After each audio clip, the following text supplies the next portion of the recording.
Hello, everybody. We're here today again with another Soul Horse interview. And today I have the lovely Katie Nelligan here from Los Angeles.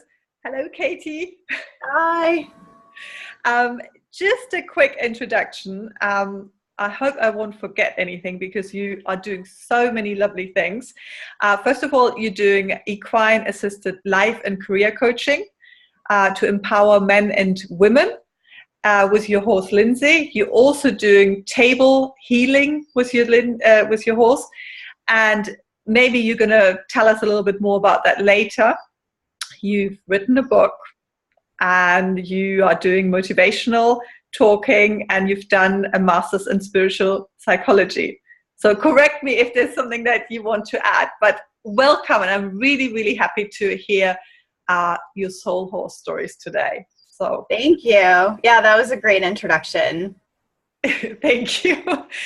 So what I would like to do is maybe start off with the little question, because I mean, soul horses is like this, word or this kind of, slogan that maybe everybody has a little bit of a different interpretation. So what does soul horse mean to you? Yeah, I love that you're asking people this question.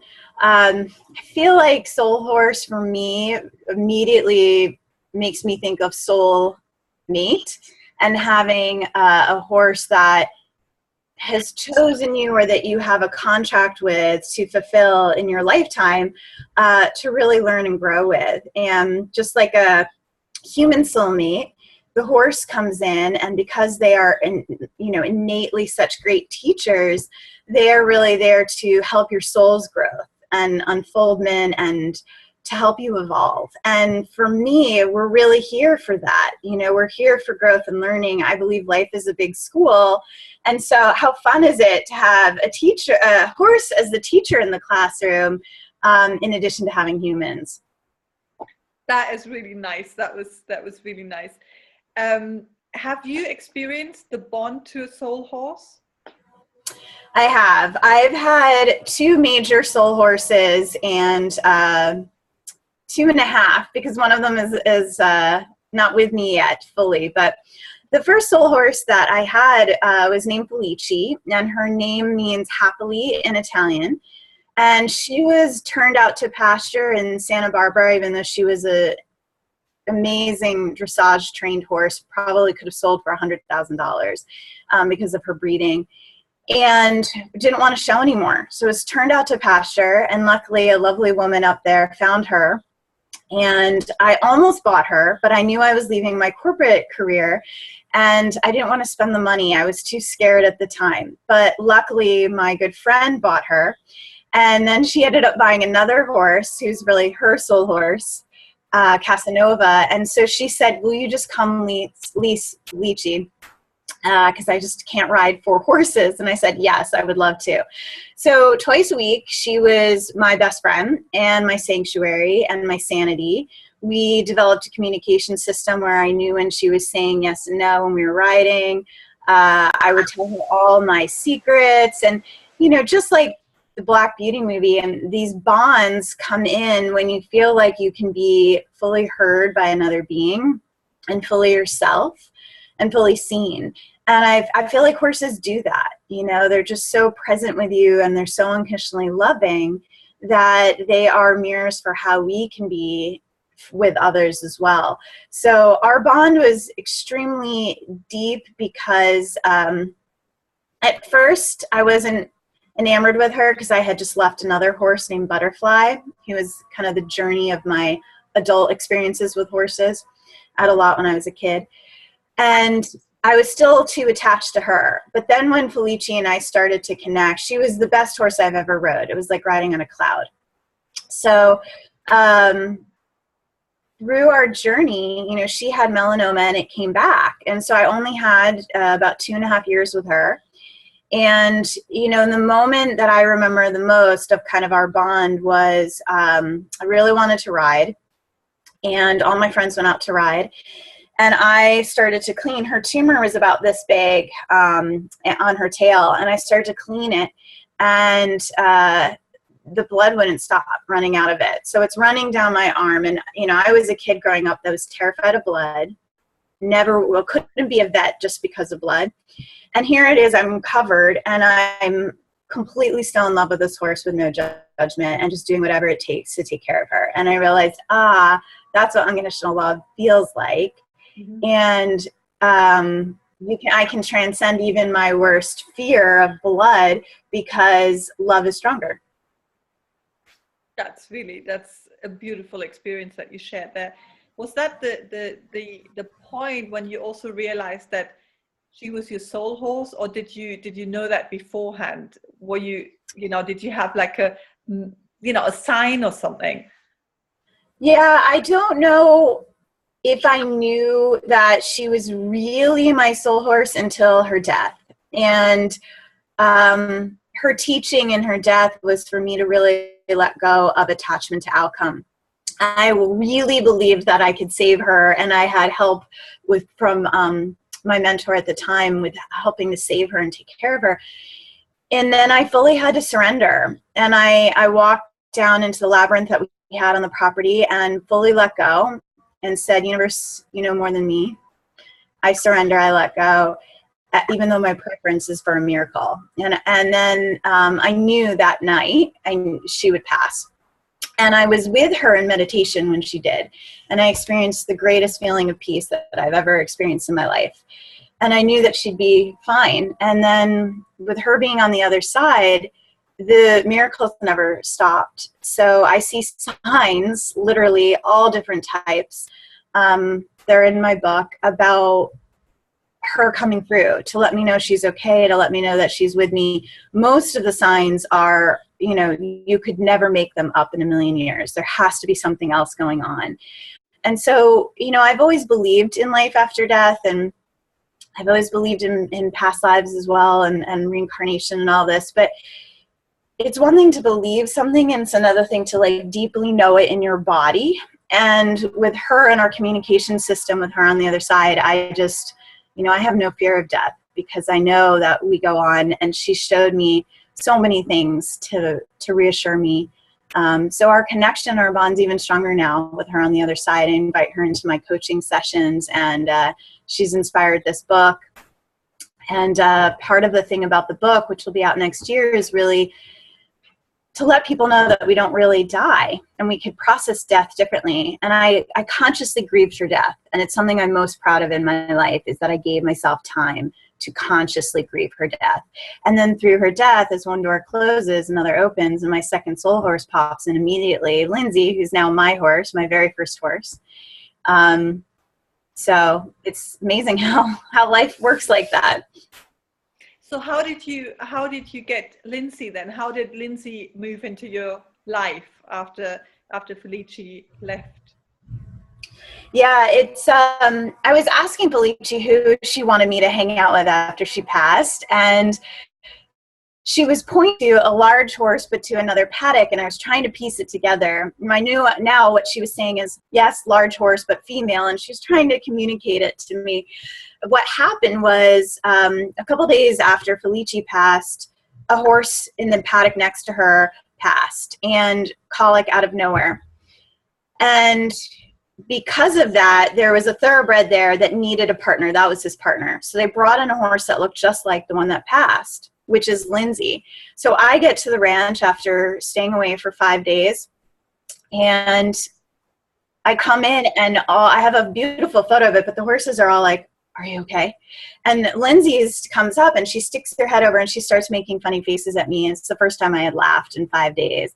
And I'm like, who is this horse, right? Because I just had eyes for Felici, and there were 30 other horses there. So Lindsay came in, and then she wasn't really being ridden because of some health issues. So I started working with her and giving her some work as a coach. And I realized how incredible she was at it. And over time realized, no one's seen this horse for her true gifts. She knew what they were, but she had been passed around because she wasn't rideable, as though that's the only important thing a horse can do is carry us on their backs. And she's a healer too. is a complete alchemist with transferring energy, which you've experienced in the table session, of how your whole body started to shake and release energy that you don't need. So she works over people on a table, and she's incredible. I mean, Lindsay's completely changed my life. And I've had even more lessons with her because I'm even more conscious now of horse as healer and horse as teacher than I even was with Felici. I have to say that the session that we did with Lindsay with I'm lying on the table, and then Lindsay comes over to the table and starts sort of sniffing me and just nudging me a little bit, going along the meridians, kind of taking in my energy. And that was an incredible feeling, the exchange of energy with the horse. And I had never experienced that, as you said, made my body shake. I couldn't, my muscles were like contracting, and I was like, wow, there's something going on here. Something that I couldn't quite grasp, but it's sort of, you're in this energy flow, you're in this zone, you're in the sort of equine meeting human zone. And I think, and I mean, I know that you're using that in your coaching as well, which, we've done the coaching session as well, where the exchange of those energies between human and horse is releasing something inside you, or making you, realize something. So I think there's a lot that we might not be able to put words on yet, in that healing, when we're putting ourselves into that zone with the horses, something is happening, and I think and this is part of why I'm doing this whole horse series, because I'm intrigued, and I have felt this, and I know that you have felt this as well, that there's something happening, and there's something big happening. And, I'm sure this is, question as well is, what you've learned, sort of the learnings that you've taken away from your interaction with your horses. Are they going into your, are there messages that you're using in your coaching and in your sessions? Is there something that you need to bring out there into the world? Yeah, thank you. I believe each horse has their own kind of signature thing that they teach because of just who they are. Like, we have our own uniqueness and our own special gifts. And I agree with you. There's no real words for kind of what they're doing. I hope, I really believe in my lifetime I'll see science that can kind of prove what they're doing. But it's alchemy, and it's like, how do we describe what's going on with electricity? We can't really, but we know it's happening.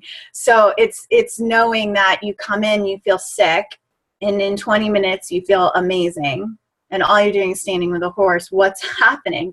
And so some major shifts that are going on. And the messages, they're different. I mean, Felici's message was two things for me always, which I do bring into my coaching. One of which is let love lead. And there's a story of how she taught me that in my book, when I had a little meltdown in the arena and I was in control mode for a lot of it, and she just ignored me until I finally heard let love lead. And I looked at her and I said, is that it? And she literally starts shaking her head at me like a human would, and then walks up to me and confirms it, and then hangs out with me. And it was quite beautiful. And be happy. I mean, her name means happiness. So when I go into grieving mode, it's okay to be present with those feelings, but the goal of grieving is to get back to our true essence and nature, which is very joyful. And she just wants me to live a legacy of happiness and to teach people how to get happier. So that's her work. And that's, what I devote myself to give her a legacy, really. And with Lindsay, she's teaching so many things right now for me, and then also for my clients, but she's a large thoroughbred. So I believe the biggest thing she's often teaching is how to be very powerful and very big, and also how to be very gentle and very kind. Because her way working with people in a healing session, or even with kids, is the most gentle touch and energy that I've experienced from anyone. It's like a Mother Teresa energy, really. So, yeah, they, their messages come in and stay with me. They become embodied teachings. And then that's what I offer to my clients as well. When they come, it gets in really deep because the horse's energy is so powerful. I have one last question, and that is, how or did your life change through your horses? I mean, through your soul horses. Is there something where you can say, you're not doing anymore, or you're doing something different in your life, or has anything changed? My whole entire life has changed because of horses. Literally, I've loved them since I was 10, but I didn't know that they could do this until 4 or 5 years ago, meaning coaching and healing work. I had no clue. And so, so much has changed that I don't even know what some of it is. I just know energetically I'm different. And my career's completely transformed and changed. I was so focused on media and entertainment, which is still one of my loves. But then I didn't realize I could make money doing my hobby. So, it's incredible that I can pair my spiritual psychology training and my gifts as a coach to the gifts of the horse and be able to create this incredible synergy that I can offer to literally anyone on the planet. And then I get to pick who would I like to coach, who needs the most help, and I think of corporate groups and I think of empowering women. And there's so much abundance there. And so, yeah, the horses and even having a horse now, I didn't expect that at my age, but I had to rescue her. And so it's a completely different life than I ever would have imagined. And if you had told me that I'd be doing this, even just a few years ago, I would have said that's crazy, because I don't even understand how that's possible. But I'm living proof that you can have a hobby that you love, whatever it is, and make good money from it and enjoy it and live as though you're never working. So it's exciting. I'm so grateful to the horse. I can't even tell you. Like, they are the best thing in my life and the best thing that's ever happened to me. I can completely relate to that, because my life has completely changed as well. And I feel that I have changed as well. Whereas I was talking to a friend of mine about that today, that I used to think like staying away from relationships, that was the way to go, because that seemed safer than actually getting involved in relationships.